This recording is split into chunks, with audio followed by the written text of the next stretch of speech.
As the sunlight fades into autumn gloom, the rustling of leaves in the cool, dim air gives proof of the coming season.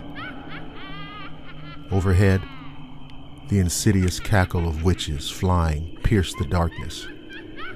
Horrid figures of silent phantoms stalk desolate paths and candle-lit hallways. And all manner of things, goblins, banshees, and vampires, hide amongst the growing shadows. Thus begins October. Blackwater Media presents Halloween Horrors.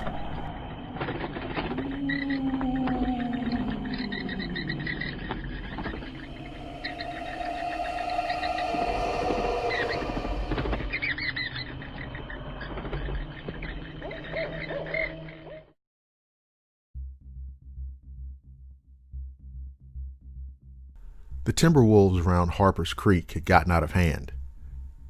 There were so many wolves, the farmers couldn't stop them from killing their cattle and sheep. So the state put a bounty on them. It would pay a hunter $10 for every wolf pelt he turned in. A butcher in town named Tom Wilson thought that was pretty good money, so he stopped working as a butcher and began killing wolves. He was quite a shot too. He was really good at it.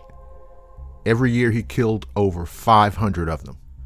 That came to more than $5,000, which was quite a bit of money in those days.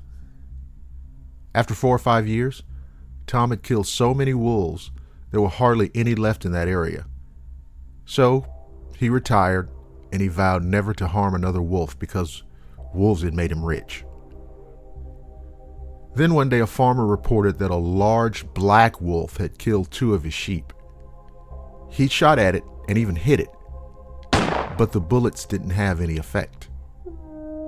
Soon that wolf was seen all over the countryside, killing and running, sometimes, to the witness's horror, on 2 legs. That's when the talk of werewolves began, and this creature couldn't be stopped. One night, the creature even came onto Tom's property and killed one of his cows. You better believe that when that happened, Tom forgot about his decision to never harm another wolf. He went into town the next morning and bought a young lamb for bait. He took it into the hills and tied it to a tree. Then he backed off about 50 yards and sat down under another tree. With his gun in his lap, he waited. When Tom didn't come back, his friends started to look for him. And finally they found the lamb. It was still tied to a tree, hungry, but still alive.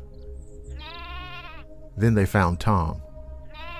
He was still sitting against the other tree, but he was dead. His throat had been torn open. But there was no sign of a struggle. His gun hadn't even been fired, and there were no tracks in the soil around him. As for the werewolf, it was never seen again in that region. But of course, this all happened more than 100 years ago. So my advice to you is to take special care on nights of the full moon.